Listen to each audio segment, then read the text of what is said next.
तो दोस्तों आ जाइए, आज मैं आपके लिए लेके आया बहुत ही टेस्टी सॉफ्ट सी इडली की रेसिपी, वो भी रवा वाली इंस्टेंट इडली। तो सेवन की किचन में आपका फिर से स्वागत है।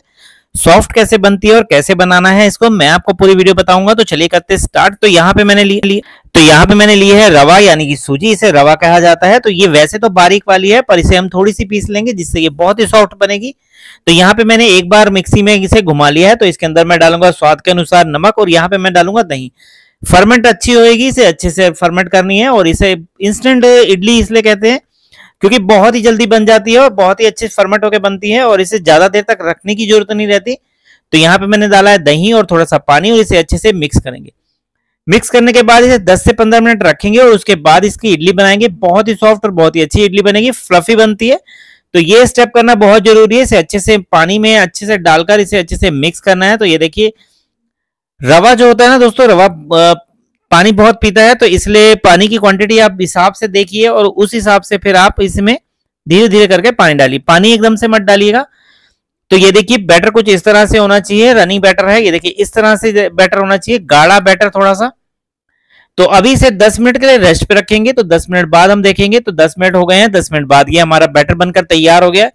तो चलिए इसको अब दो पार्ट में बाहर डाल लेंगे। तो यहाँ पे पहले तो हम इडली के मोल्ड में ग्रीस कर लेते हैं। चाहे आपके पास बटर है, देसी घी है या ऑयल है, किसी से भी आप ग्रीस करना चाहते हो उससे आप इसे ग्रीस कर लीजिए।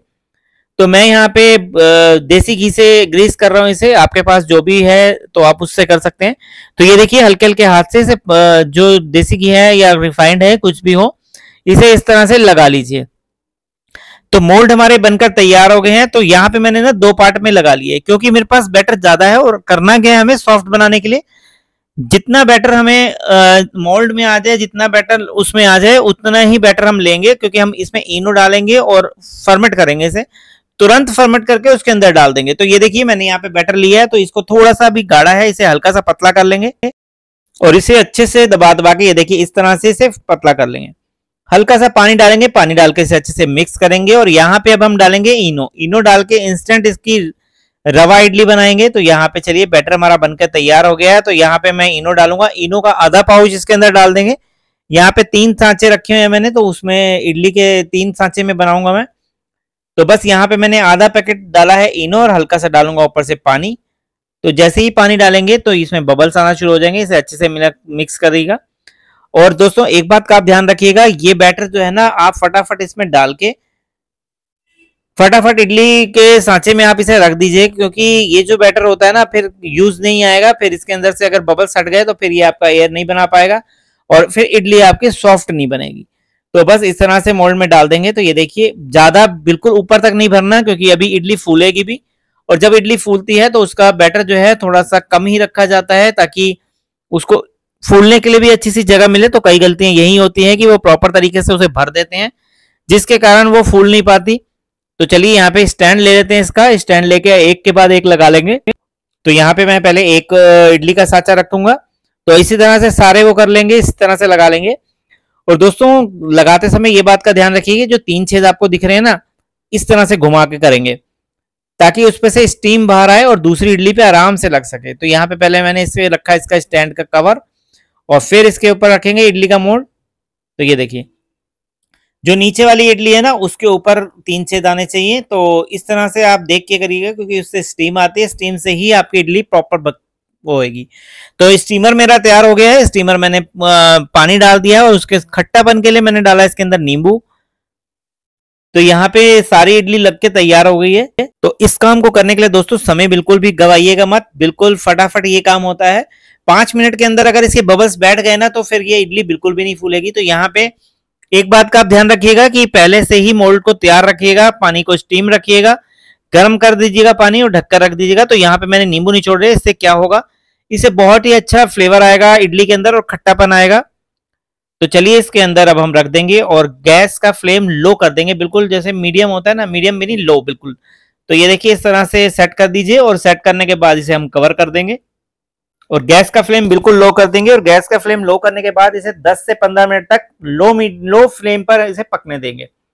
पहले इसमें से अच्छे से स्टीम लगा लीजिए क्योंकि स्टीम हो जानी चाहिए इसके अंदर। तो ये देखिए इडली फूलकर तैयार हो गई है। बहुत ही अच्छी, बहुत ही सॉफ्ट इडली बनकर तैयार हो जाती है।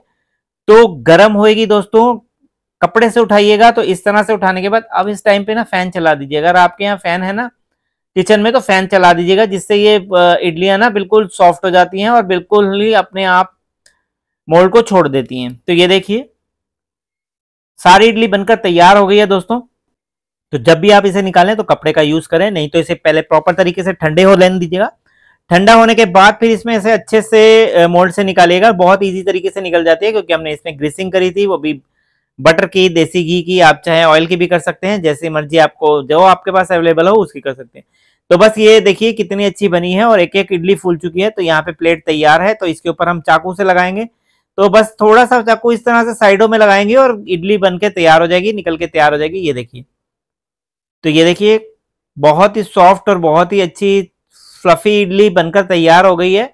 तो छोटे छोटे से टिप्स होते हैं दोस्तों, अगर आप अपने किचन में वो फॉलो करेंगे ना तो आपकी रेसिपी बहुत ही अच्छी बनेगी। और ये इस तरह की इडली और सांभर, इसकी सांभर की रेसिपी भी मैंने पहले भी डाली थी और अभी रिसेंट भी डालूंगा। तो जब भी आपको सांभर इडली का मन करे तो आप बाजार में बिल्कुल भी मत जाइएगा। मेरे चैनल को लाइक शेयर एंड सब्सक्राइब कर लीजिएगा ताकि आपको छोटी छोटी वीडियो मिलती रहे, और बेल आइकन जरूर दबा लीजिएगा ताकि ये है कि आपके पास जैसे ही मेरी वीडियो आए तो आपके पास नोटिफिकेशन आ जाए। तो बस इसी तरह से सारे इडली को निकाल लेंगे। ये देखिए कितने सॉफ्ट तरीके से, जैसे जैसे इडली ठंडी होगी ना दोस्तों, मोल्ड ठंडा होएगा, वैसे इडली बहुत ही सॉफ्ट तरीके से आराम से निकल जाएगी। देखिए हल्का सा चाकू लगाएंगे और इसको इस तरह से घुमाएंगे और आराम से इडली जो बाहर आ जाती है। चिपकने का कारण वही होता है कि आप अच्छे से ग्रीसिंग नहीं करते, या बैटर आपका पतला रह जाता है, और या फिर आपने स्टीम प्रॉपर नहीं करी होती है, तब आपकी इडली आपके मोल्ड में चिपकेगी। छोटी छोटी बातों का आप जरूर ध्यान रखिएगा। तो अगर नहीं भी अगर आपने रखा है तो मेरे चैनल को सब्सक्राइब कर लीजिएगा ताकि मैं छोटे छोटे आपको टिप्स दे सकूं, जिससे कि आपका खाना बहुत ही अच्छा बने और बहुत ही अच्छी सॉफ्ट इडलियां आप सर्व कर सकें। तो ये देखिए बनकर तैयार है, बहुत ही टेस्टी सी, यमी सी। तो यहाँ पे मैंने बनाया है सांभर और ग्रीन वाली चटनी के साथ इसे सर्व किया है। तो दोस्तों अगर मेरी वीडियो पसंद आई हो तो लाइक शेयर एंड सब्सक्राइब जरूर करिएगा, क्योंकि आके आपके लिए बहुत ही अच्छी अच्छी रेसिपी लाता रहूंगा। तो ये लीजिए बनकर तैयार है बहुत ही टेस्टी यमी सी इडली की रेसिपी। इसकी सांभर की रेसिपी भी आपको मेरे चैनल पे मिल जाएगी।